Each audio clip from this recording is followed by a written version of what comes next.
जय श्री राधे कृष्णा। आप सभी का देवगाथा में हार्दिक स्वागत है। आज मैं आपको सुनाने जा रही हूँ कार्तिक मास महात्म के तीसरे अध्याय की कथा।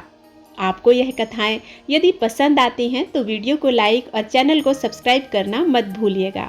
और हाँ, बेल आइकन को प्रेस कीजिए ताकि नए वीडियोस की नोटिफिकेशन आप तक पहुँच सकें। अब सुनिए कार्तिक मास महात्म के तीसरे अध्याय की कथा।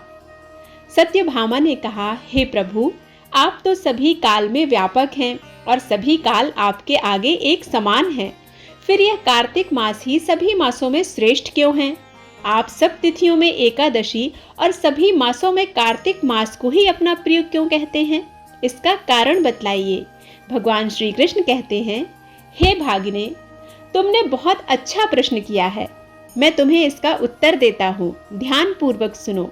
इसी प्रकार एक बार महाराज बैन के पुत्र राजा पृथु ने प्रश्न के उत्तर में देवर्षि नारद से प्रश्न किया था और जिसका उत्तर देते हुए नारद जी ने उसे कार्तिक मास की महिमा बताते हुए कहा, हे राजन, एक समय शंख नाम का एक राक्षस बहुत बलवान और अत्याचारी हो गया था।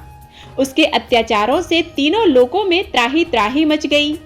उस शंखासुर ने स्वर्ग में निवास करने वाले देवताओं पर विजय प्राप्त कर ली, इंद्रादि देवताओं और लोकपालों के अधिकारों को छीन लिया। उससे भयभीत होकर समस्त देवता अपने परिवारों के सदस्यों के साथ सुमेरु पर्वत की गुफाओं में बहुत दिन तक छिपे रहे।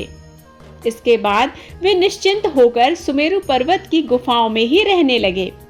उधर जब शंखासुर को इस बात का पता चला कि देवता आनंद पूर्वक सुमेरु पर्वत की गुफाओं में निवास कर रहे हैं, तो उसने सोचा कि कोई ऐसी दिव्य शक्ति अवश्य है जिसके प्रभाव से अधिकारहीन यह देवता अभी भी बलवान है। सोचते सोचते वह इस निर्णय पर पहुंचा कि वेद मंत्रों के बल के कारण ही देवता बलवान हो रहे हैं। यदि इनसे वेद छीन लिए जाएं तो वे बलहीन हो जाएंगे। ऐसा विचार कर शंखासुर ब्रह्मा जी के सत्यलोक से शीघ्र ही वेदों को हर कर ले आया। उसके द्वारा ले जाए जा रहे वेद भय से उसके चंगुल से निकल भागे और जल में समा गए। शंखासुर ने वेद मंत्रों तथा बीज मंत्रों को ढूंढते हुए सागर में प्रवेश किया, परंतु न उसको वेद मंत्र मिले और न ही बीज मंत्र। जब शंखासुर सागर से निराश होकर वापस लौटा तो उस समय ब्रह्मा जी पूजा की सामग्री लेकर सभी देवताओं के साथ भगवान विष्णु की शरण में पहुंचे और भगवान को गहरी निद्रा से जगाने के लिए गाने बजाने लगे और धूप गंध आदि से बारंबार उनका पूजन करने लगे।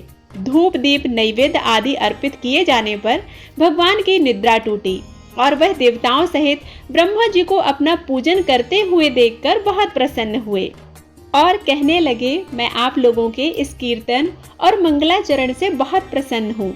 आप अपना अभीष्ट वरदान मांगिए, मैं अवश्य प्रदान करूँगा। जो मनुष्य अश्विन शुक्ल की एकादशी से देवोत्थानी एकादशी तक ब्रह्म मुहूर्त में उठकर मेरी पूजा करेंगे, उन्हें तुम्हारी ही भांति मेरे प्रसन्न होने के कारण सुख की प्राप्ति होगी।